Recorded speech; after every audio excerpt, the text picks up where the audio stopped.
Welcome to the Ingram Micro B2B Tech Talk podcast. We bring you the insights you need on IoT, AI, and the future of technology. Hi Meg, thanks for being with us today. Would you just like to let us know what you do for a job? Yep, so I work at HPE as a channel storage partner specialist. I've been in this role for 2.5 years. I was also an intern at HPE for 13 months and then rejoined as a graduate in 2022. So I've always been at HPE in the storage world. We're going to be talking today about HPE storage. Yeah. And I think what I'd like to cover is the three pillars of HPE storage. So that's modernisation, virtualisation, and protection. What does HPE mean by modernisation? I mean, obviously being in the tech industry, we're an extremely innovative organisation. And as you're aware, being aligned to storage as well, you've probably seen all of the generations that we've gone through, the likes of Nimble, 3PAR, Primeras. Recently, our modernisation in terms of storage is our Electra B10000 platform. So we launched Electra 5K and 6K and 9K, but our latest future of storage product is Electra B10000.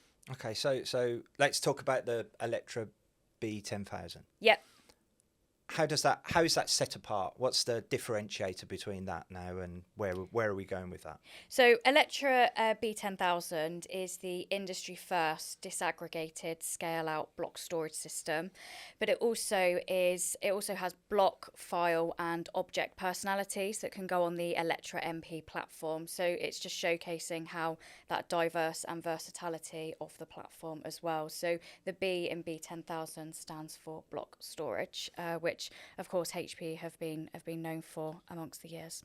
Right. So this is a big shift in terms of the methodology from HPE, right? Mm-hmm. And I think we've gone through a lot of turmoil over the past iterations with the storage portfolio. Mm-hmm. So how does that set us HPE apart from the competitors? Through the Electra platform, we've tried to simplify our storage portfolio, as I've mentioned, in terms of our acquisitions in terms of Nimble, 3PAR, Primeras. We've tried to simplify that storage portfolio there. In terms of differentiators, I mentioned that it's an industry first disaggregated scale out storage, so you can independently scale performance and capacity. It's also got 100% availability guarantee, so no downtime, and that's a commitment to our customers. And of course, we've got the differentiator of the GreenLake Cloud platform. So specifically for the storage portfolio, you've got Data Services Cloud Console, which is a management interface that customers can use to manage their Electra platform, if that's block, file or objects. Okay. Can I just go back to the 100% guarantee? Yeah. I know what it is, but maybe the people that are listening or watching this, they might not. So how does that work? So the 100% guarantee means that we commit to the customer that they will have no downtime with the Electra platform. So that's a guarantee that is part of the Electra B10000 solution. So there's no kind of documentation that you need to sign. It's not an extra. It is a standard feature to the Electra B10000 platform. The 100% availability guarantee is also part of our Future Ready program as well. So the 100% availability is a segment of that guarantee as well, which is a further differentiator for HP in the market. Okay, so shall we elaborate on that element now? Because I think that's quite important, and there's some good value there. Yeah. And I think it's almost a little bit of a secret. Yeah, so it's just a further commitment to our customers. And as I mentioned, the 100% availability guarantee is, of course, part of the Future Ready program.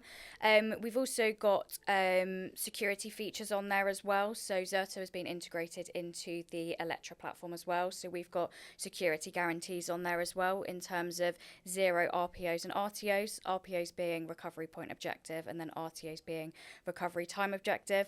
I think we'll delve into that later on in terms of the security piece in terms of Zerto, but just as a security element in terms of a guarantee on the array. We've also got the store more guarantee as well. So that is from a data reduction guarantee perspective.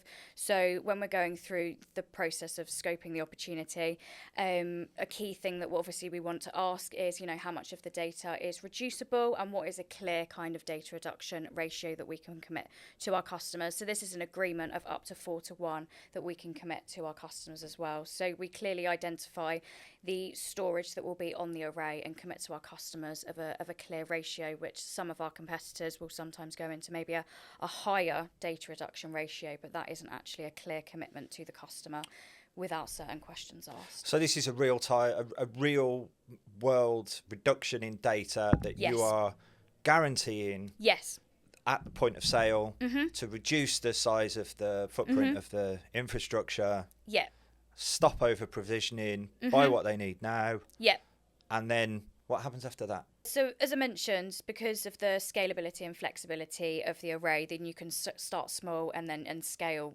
from a vast exponential point of view. So as I mentioned, you can independently scale performance and capacity from a block storage and file perspective on the Electra array. How does the B10K handle high performance workloads and data intensive applications? So it's the future of HPE storage. As I mentioned, you can start and scale really small. And it might be, general purpose applications, or it might be mission critical. But the Electra platform is a mission critical storage array at a mid-range price point. But it is open for all customers with block storage requirements. And obviously, where scale will depend on what their performance requirements are, and of course what their capacity requirements are as well.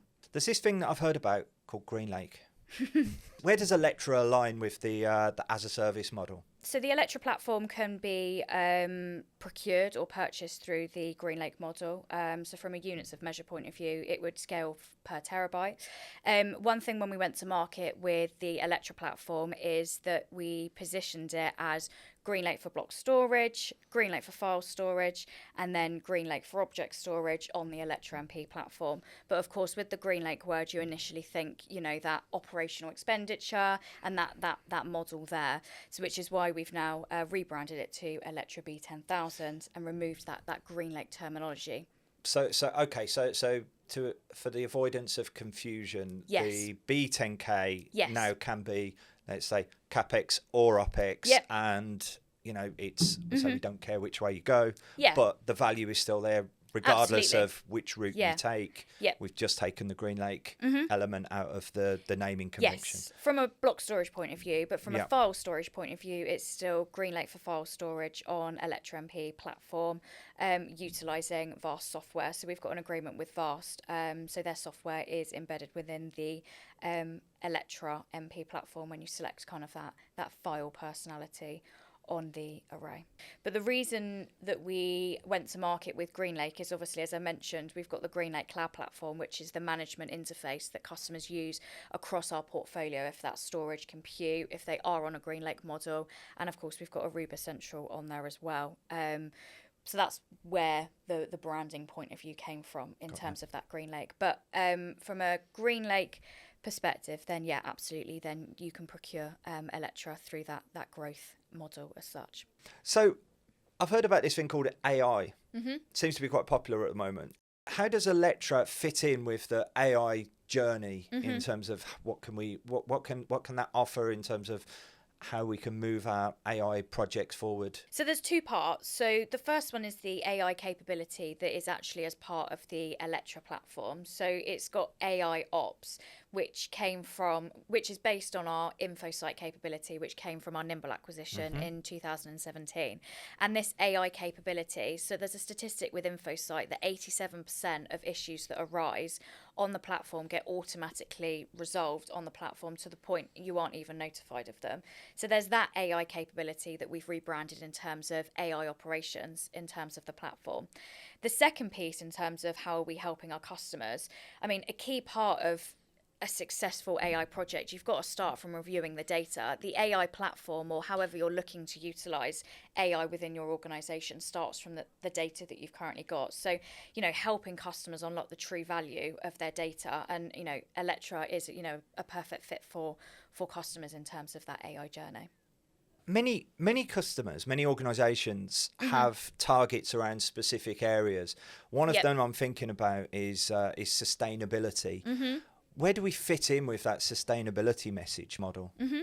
So on the platform that I mentioned, Data Services Cloud Console, which is the management tile on the GreenLake platform that customers will use to manage their storage infrastructure, specifically the Electra platform, we do have Sustainability Insight Center on there, which regularly updates in terms of carbon emissions or certain sustainability metrics. And on this platform, they can extract reports that can be shared internally in terms of maybe the board, or maybe in terms of tracking certain goals that they might have. And as you mentioned, sustainability is an extremely important topic. And I think a lot of the C-suite and board level of our customers are going to be compliant to hit certain metrics. And of course, numerous organizations want to be net zero by X. So having this Sustainability Insight Center on the platform is fantastic. And from a platform point of view, in terms of admin rights, I mean, of course, the IT team will obviously be managing this infrastructure day to day, but you can also share access rights to certain individuals. So you might have a sustainability officer, or you might have someone in the board that is tasked or measured on X and what the organisation is doing. So they can also have access to that platform as well, and they can also just have access just to the Sustainability Insight Centre as well. So there's certain different admin rights as well on the platform too, from a sustainability point of view. Also, as we've mentioned in terms of tech modernisation, we've explored how the storage portfolio has evolved. We've got a program called the trade-in program, so customers can trade in their legacy infrastructure. It doesn't have to just be HPE, it can be competitive kit as well. Also, we sometimes prefer competitive kit as well. Of course, protecting our install base is really important, but also taking market share is obviously something that we really strive for. But customers can trade in legacy storage infrastructure, and they can receive up to £20,000 for this array. So that's also got fantastic sustainability and circular economy messaging surrounding that as well. I was just about to mention the circular economy there, because you're unlocking you're unlocking cash in something that doesn't almost have any value to you anymore. So that's really important that you can do that, because even just from a budget perspective, it's quite important that that you can get something back for stuff that you don't need anymore. Yeah, and from a partner point of view as well, some of our competitors might not have this program, or they might not offer it, so it further differentiates this solution through HPE amongst their competitors as well. And it also takes away an issue that you've got. Yeah. That you need in terms of disposing of the old kit. Exactly, yeah. So, by doing it in this way, you're taking out the headache of what to do with it when you don't need it anymore. So it's and there's only a few bullet points as well. It just needs to be complete and functional, and the customer needs to have owned it for 6 months. So it could be 10 years old, it could be 12 years old. As long as it's still working, then we will take it to our Technology Renewal Centre, which is based in Erskine in Scotland, which is, I think it's one of the biggest renewal centres in Europe. So we're quite proud to have that renewal centre there, and really proud to be kind of at the forefront of sustainability. Let's talk about the virtualization landscape. There's been a bit of upheaval, I think would be fair to say. Yeah, in disruption. Disruption, that's a better word than upheaval. We've now got an opportunity to disrupt the market with VM Essentials. Yes. Now, I know VM Essentials has got a longer name, and I can't remember it at the moment, so it's quite a long naming convention. VM Essentials with Morpheus VM Essentials. There you go. I apologise for my my lack of knowledge on that. We have just rebranded. Yes, Paul, I know. So it's okay. So I know it was only like last week. Yeah. So HPE have got a real great opportunity to be a disruptor in this market, and really add some value where many end users, many resellers are kind of lost at the moment as to what to do and how the Broadcom changes are going to affect them in a real way. Can you explain anything around the sort of the strategy of HPE's virtualization message? So, as we've mentioned, the virtualization piece, we've gone to market at Discover Barcelona that took place in November. So that's our European kind of worldwide conference for our partners and customers. So we went to market with that, and we wanted to offer customers a cost optimized. We wanted to offer our customers an alternative based on the disruption that we've just discussed in terms of the acquisition with Broadcom, in terms of many customers witnessing 4 to 5 times price increases, which is just extortionate to the organisation as well. They've also cut many partners and vendors kind of out of that landscape as well, and they've also focused on many of the enterprise kind of customers as well. So, you know, of course, customers and partners are, of course, looking for an alternative. So through our acquisition with Morpheus, we were able to launch a KVM-based hypervisor as part of the virtualization layer or solution within our portfolio. So I think a huge part of the go-to-market was just providing an alternative to our customers, and to also provide a full stack solution, which we'll delve into a bit later, but to also offer that virtualization layer for our customers. I think something really key to point out here is, as I mentioned, from a cost optimization point of view, even the pricing model. So VMware is per core, whereas with VM Essentials, it is per socket. So we're really seeing some huge price decreases for our customers. I think the case study that we're using, or kind of the pricing exercise that we're using, is there's a renewal with VMware for about 220,000, but through HPE Morpheus VM Essentials, it was 17,000.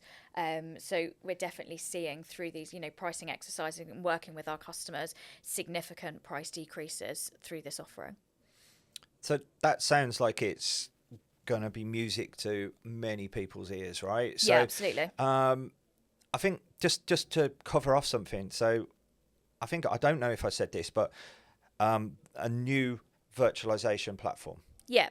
Right. So VM Essentials in the market is a new name, right? Yes. But I don't think that actually is true, is it? It's not a new product because of the acquisition from Morpheus. Yeah, exactly. So we're not talking about something that is just completely new to the market. This is a fully integrated, developed platform, right? Yeah, Morpheus is a mature solution and offering. It's actually on update 8.4. So as you mentioned, Paul, whilst we have acquired Morpheus and integrated it within our ecosystem and our offerings, it isn't a new product. And obviously customers, they're going through this disruption, they're looking at alternatives, and there might be some hesitancy in terms of new. So I think getting out that message that whilst it is a new solution for HPE, in terms of the offering that we've embedded, it isn't a new offering. So hopefully customers are rest assured with that messaging. So is it HPE's strategy to rip and replace VMware out of the ecosystem? It's not a rip and replace. Of course, that would take significant migration. It would take a lot of time and investment there.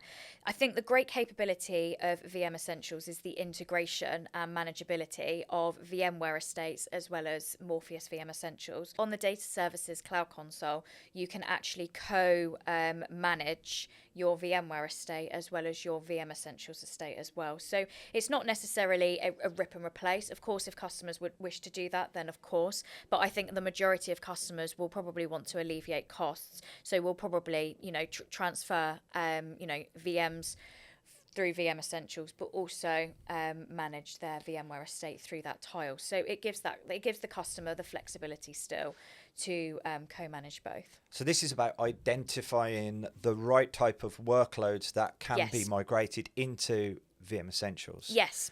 So here's a question. How do they do that? What can we do to help them to identify those workloads?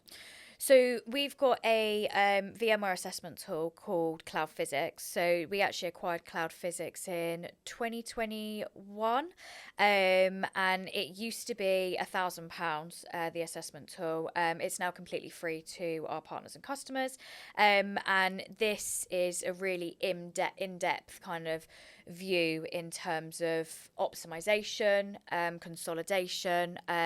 So Cloud Physics can help customers in terms of identifying those workloads and VMs that you mentioned from a consolidation point of view, but also a migration point of view onto VM Essentials. We've also recently just launched a cost analyzer as well, so we can work with customers to showcase what rough pricing would be for VMware versus HP VM Essentials as well. So that analyzer is kind of hot off the press and is very much a new feature on Cloud Physics too. So last question on VM Essentials. Yes. As a customer, how do they get it? So there's two routes. So the first route is the software standalone route. So they can just purchase VM Essentials with no kind of hardware. The preference though is through PCBE, which is our offering called Private Cloud Business Edition. So this is our hybrid cloud solution where you can manage anything you might have in the public cloud from an Azure perspective or AWS or GCP, but also your on-premise. So it's kind of our leading solution from a hybrid cloud point of view. So as of the beginning of May, VM Essentials is now a default SKU in the PCBE solution. So there's two routes, but obviously the preference is obviously on HPE hardware. But you can also purchase VM Essentials and be on. There's a feature matrix, so you can actually have Dell and NetApp products, and the VME proposition can be aligned with that. So does VM Essentials only work with HPE technology, or is it vendor agnostic? So initially HPE technology, however, through iterations and involvements, it can also work with Dell servers and NetApp storage. And in the roadmap, we of course do want it to be integrated with obviously our competitors as well, because virtualization, as we've mentioned, is a core pillar of our storage strategy. So last piece of the puzzle. Yep. Protection. Has the role of data protection changed with the threats that are now that companies are now facing? Definitely. And I think before we delve into that, I think a key thing as well is identifying the difference between backup data or backup storage and also disaster recovery as well. And we really need to split those and ensure that we're having the conversations with our customers in terms of what the difference is, because numerous customers are very reliant on their backup storage, but that's not going to protect them from a potential cyber attack. And I also think many customers are maybe naive. I think they're also thinking that it isn't a matter of if we get hit, it's a matter of when. And I think, data protection is definitely evolving, and I think customers need more robust strategies in place, both from a backup point of view and a ransomware I think that's really important though, because I think a lot of organizations will only develop a strategy, which I don't think is a strategy, once something's gone wrong, right? But it's too late then. with cyber attacks into the mix now, that's pretty shaky thing to do, isn't it? Really. So, how do we help them to mitigate those risks? So there's two ways. Obviously, we've mentioned the backup piece. We've got our kind of store once platform, but from a ransomware resiliency point of view, we've got the offering of Zerto.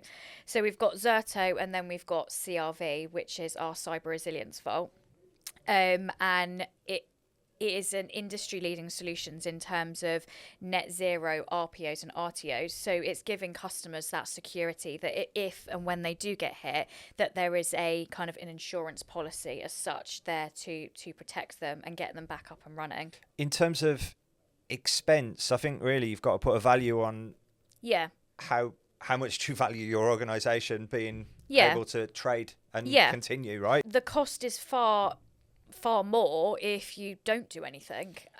So, we really need to be having conversations with our customers in terms of what is their DR strategy, and if they have got one, when was the last time they tested it? What are the RPOs and RTOs on there? As I've mentioned, from a Zerto perspective, it's seconds. In terms of our competitors, from a recovery time objective, one of our competitors has a recovery point of 22 days, which is vast. And also, if we look at, as we've mentioned in terms of the case studies, M&S, for example, so they were hit in April 2025. They're still recovering.